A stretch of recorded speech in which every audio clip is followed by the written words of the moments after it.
What's up, peeps? Does your aim in Battlefield 6 feel a little bit weird? Sometimes it's snappy, sometimes it's slow. Well, it's not your thumbs. It may be one of the most important settings in the game, the response curve type.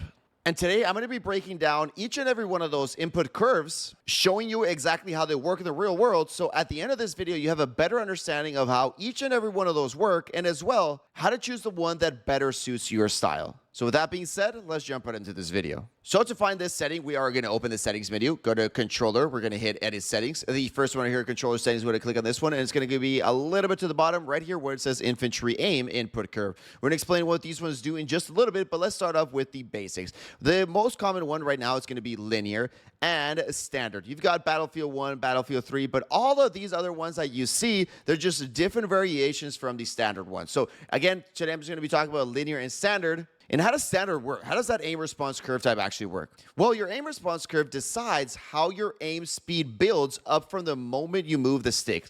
So think of it kind of like as a gas pedal. Let's say your sensitivity is at 100 and you start moving your joystick all the way to the right. Well, as a gas pedal, whenever you start hitting on that gas pedal, it's going to gradually build up until you get to the desired speed that you want. Let me set it on standard here, and let me show you kind of like how that looks like. So this is the one that you aim with. This is the analog stick that you aim with. And again, let's just say that I have my sensitivity at 100. Again, I grab my aim. Let's say I want to move all the way to the right. So I'm going to move all the way to the right. There's going to be a little bit of a build-up speed. Again, it doesn't start instantly. So the second I move to the left, it's not going to be at 100, right? The moment you go to the left, it's going to be a little bit of a gradual build-up speed until you get to your desired. So who is this for? What does this translate to when you're actually playing the game? Well, with standard, you can track targets smoothly at mid-range, and your reticle feels more stable with aim assist. Why? Because with that aim response curve type, your aim is a little bit more forgiving. Let's say you see somebody all the way to the right over here, and you instantly move your joystick all the way to the right.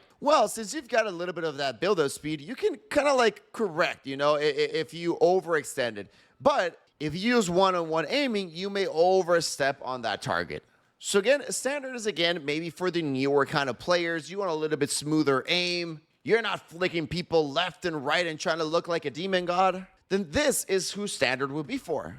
And now we've got another one, and this is actually the one that I play in, and this one's going to be linear. And now, what does linear do compared to standard? So in this one, imagine there is no gas pedal, right? Nothing like that. The moment you go to the right, it's instantly at the desired speed or the sensitivity that you have in the game. So let's go ahead here and click linear, and let's grab our controller right here. So here, there is no build-up speed. If I move to the right, it's instantly going to go at that speed. If I move all the way to the right, it's going to go at that same speed. Up, down, regardless of what I do, it's going to be at that same speed. So even my micro movements here are going to be the same speed as if I'm moving left and right. And who would want to play with this? Who is this for? Well, with linear, your aim feels a little bit snappier. So they're very, very good for fast turns and maybe 1v1s.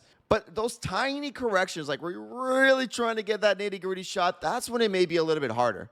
But I've got a little bit of a workaround for that I'm going to show you right now. But you may also ask, but what about all these other ones? We've got a Battlefield 2042, Battlefield 1, Battlefield 4, Battlefield 3. What do all these mean? Why do I have all these options? Well, all these ones are basically legacy fields, meaning that they are still related to the standard curve. So all of these ones still have some sort of ramp up speed. Some might be slower than the other ones. Some may be a little bit more responsive. And again, they feel just like that game that it's stating you. But I really wouldn't mess around with them because, again, I've tried them all, and standard is still the best one. Battlefield 1 just feels like a little bit sluggish, and Battlefield 4 also feels like way too slow. So, again, just don't mess around with them. But just remember, all these are different variations of the standard one. And after this one, well, this one you can't change it if you have a uniform infantry aiming on. So if you have this one on, you won't be able to change this one, which you should have that one on. So let's not worry about this one. Now let's talk about this one. So what is stick input acceleration preset? Like what I have input curve and what I have this one. What's the difference? Well, this is the general feel, right? What we were talking about. Now what this one does is these are the presets for the acceleration. So if you want the standard all throughout, go ahead and set standard, and then standard here, and you don't have to worry about it, right? No beating the bush, nothing like that around that.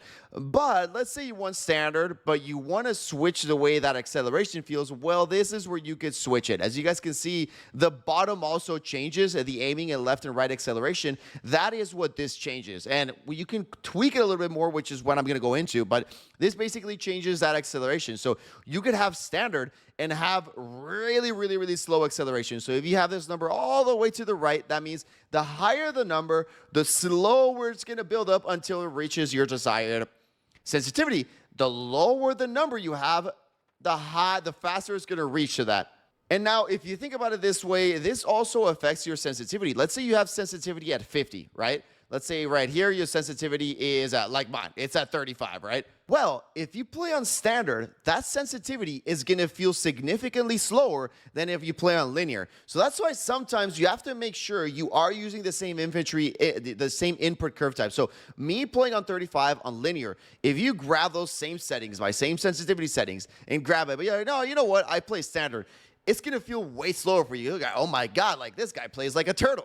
But that's just because, remember, standard has that build-up time. So again, those initial movements are going to seem way slower. So if you're going to use the sensitivities, just regardless of whether you choose mine, but if you're going to use anybody else's sensitivity, remember that the infantry input curve must match that. And now, which is the one I use, and why do I use linear if a lot of people use standard? Well, linear, I love using it because you have full control of your movement, right? Whether you move left, it instantly moves like, whether you move right, it instantly moves like that. And now, how do I make those precise shots if it's a 1-to-1 ratio? Well, that's why Battlefield 6, I love this feature right here. So the aiming left and right acceleration, this one moved it a little bit.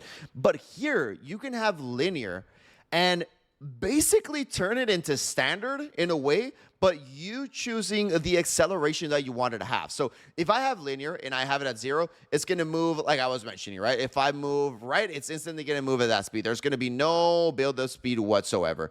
But what happens if I've got linear and I start increasing that a little bit? Well, now it starts turning into standard, right? I can have linear and I can choose the acceleration, the build-up time speed for that one. And this is really where I think it's the best option. So play linear, but move around your aim acceleration. Now, I wouldn't suggest you moving past 25. I always suggest, like, if you're just starting out, maybe around between the number 10 and number 25, keep it between that range, because if it's too much, it's just going to feel like way too slow, you know, like way too weird.